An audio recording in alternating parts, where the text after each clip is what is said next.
There is something you are afraid of right now. Not a predator, not a famine, not a flood. Something invisible. Something that lives in your mind and follows you into every room you enter. And here is what nobody tells you. The thing ancient humans feared most was not death. It was not starvation. It was not even pain. It was being cast out. For 300,000 years, the single greatest threat to human survival was not what was outside the group. It was losing your place inside it. Because outside meant alone. And alone, for most of human history, meant one thing: the end. Anthropologist Robin Dunbar spent decades studying human social behavior across cultures and history. He found that the human brain devoted more cognitive resources to tracking social relationships than to almost anything else. More than navigation, more than predator detection, more than finding food. Why?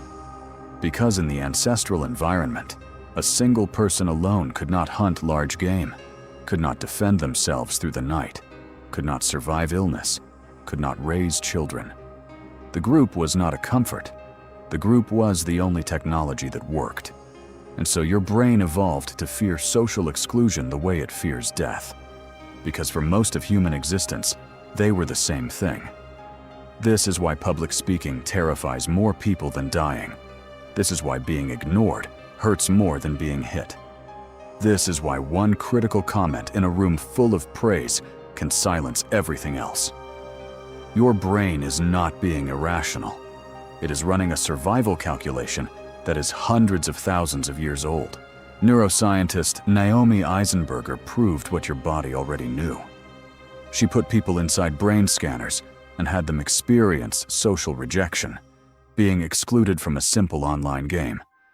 The regions that activated were the same regions that process physical pain. Not similar regions, the same ones. Your brain treats being left out with the same biological urgency as a broken bone, because once it was more dangerous than one. But here is where it gets more complicated. The fear of exclusion did not just shape how you feel when you are rejected. It shaped everything. The way you speak in groups, the way you dress, the opinions you share, and the ones you swallow. The career paths you choose, the relationships you stay in long after they have stopped working. Psychologist Mark Leary studied what he called sociometer theory. He found that your self-esteem is not really about how you see yourself. It is a gauge, constantly measuring how accepted you are by the people around you. When approval rises, self-esteem rises. When approval drops, self-esteem drops.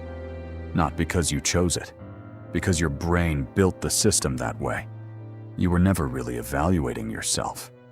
You were always evaluating your position in the group. Think about the last time you felt truly confident, truly at ease, truly like yourself.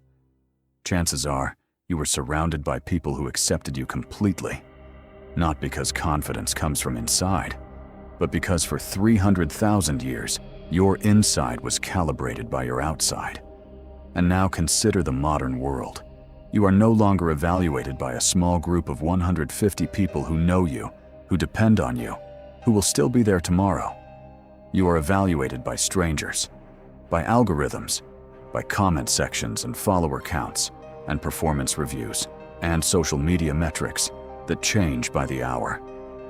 The scale of judgment your brain was never designed to handle is now constant, invisible, and inescapable. Your ancient fear of exclusion has been given infinite surface area to land on.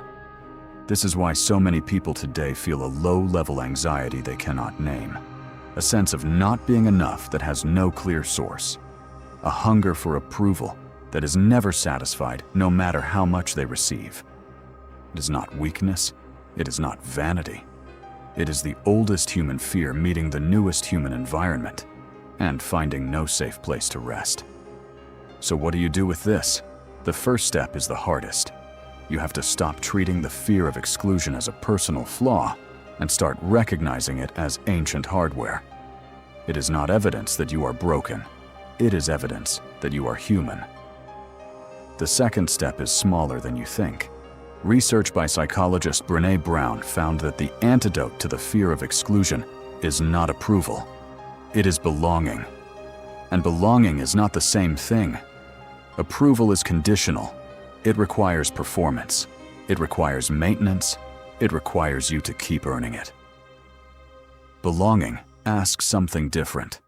It asks you to be seen as you are and still be welcomed. That is what your ancestors had in their small groups. Not admiration, not applause, just the certainty that the people beside them knew them, needed them, and would not leave. You do not need the world to approve of you. You never did. You need a small group of people who would show up. That is all your brain was ever really asking for. And somewhere deep inside the oldest part of you, that search is still going on. You are not guilty. You are just ancient. Subscribe to Primal Mind